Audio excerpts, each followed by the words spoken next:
Hi guys! So ayan, habang nagkakape tayo guys, break time muna tayo. Sakit ng likod ko guys kasi yung pag-ano pag-garden, 'di ba? So pahinga-hinga din pag may time. So break time muna tayo guys. So kape muna tayo. So ayan guys, natuwa lang ako sa aming apple. So ayan, may buong may ano na siya, may flowers na. So ayan, ang daming bulaklak. So marami na naman tayong apple this year. Sana nga lang pag mahangin, hindi siya malaglag, 'di ba? So ayan, then yung white naman na yon, cherry 'yan. Kaya lang yung cherry na 'yan medyo maasim. Meron kaming medyo matamis na doon sa kabila, namumulaklak na rin. So ayan guys, dilig tayo ng mga ng damo at saka yung mga halaman, flowers na tinanim ko kasi mainit ngayon dito, mabilis siyang mag-dry. So ayan.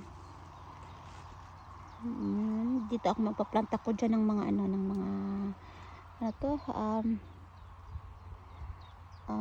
gulay dyan. Hindi pa ako nakapag-plant, so lilinisan ko pa yung box na pagtataniman ko. Malinis na rin, kaya lang may mga damo, so lalagyan ko siya ng mga yung soil na bago.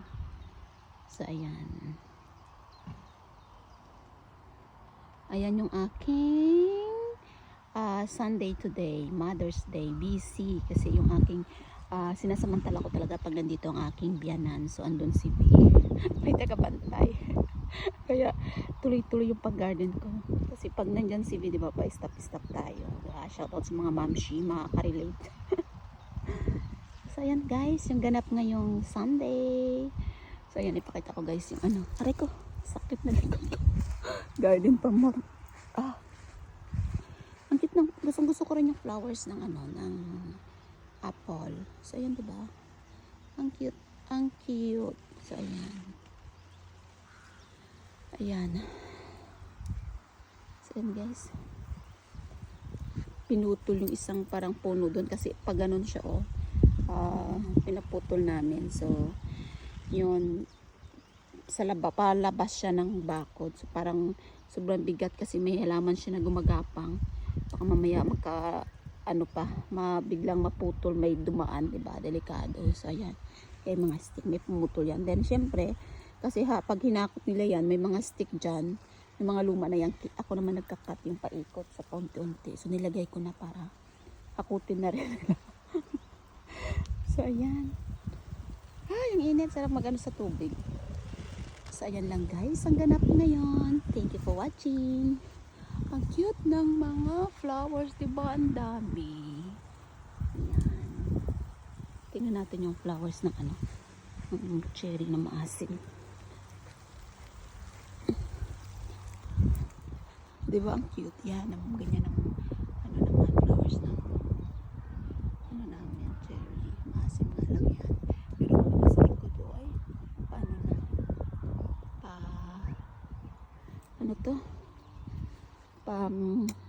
wala na yung kanyang dahon, bulaklak.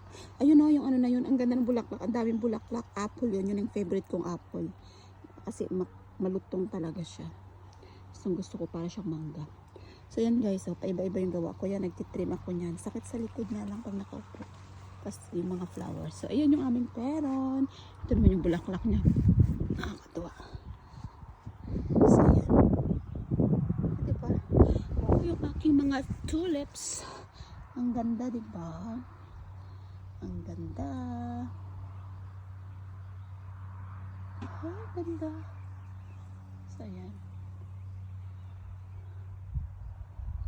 ayan guys, so yan, gugupitin ko yung mga gilid na yan, ang dami. So yan, yung mga damo na yan, yung white stone ko hindi na nakita. So yan ang daming gagawin. Mamadali ko mag-garden para naman sa summer makarelax din si Inday. So ito guys yung ating strawberry, na-replant ko siya nung kailan. So ayan, kailangan kong diligan kasi yung soil niya matigas na, naglagay ako ng bagong soil, tapos yung pampataba, so kaya ganyan siya.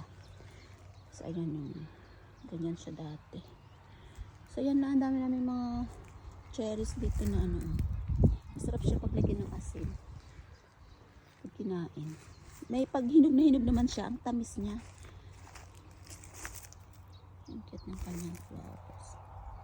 So So yun lang guys. Happy Mother's Day po mga mamshi. Shout out sa inyong lahat.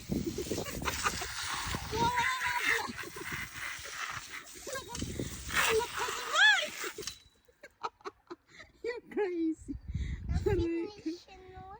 So,